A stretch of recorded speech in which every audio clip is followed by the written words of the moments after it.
Ahoj, vítám zpět na kanálu Čeština pomalu. V Praze je italská zmrzlina.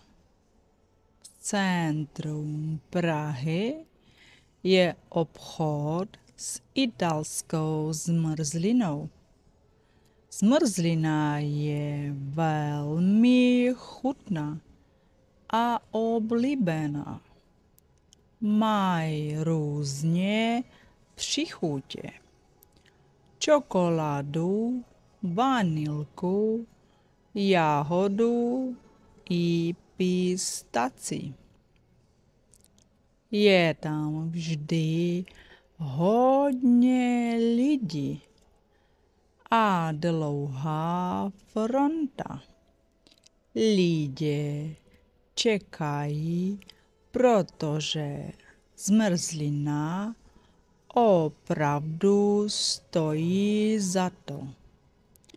Obchod je přímo v centru, blízko Staroměstské náměstí. Často tam chodím s mámou, když je hezké počasí. Italská zmrzlina je krémová a studená, ideální na léto.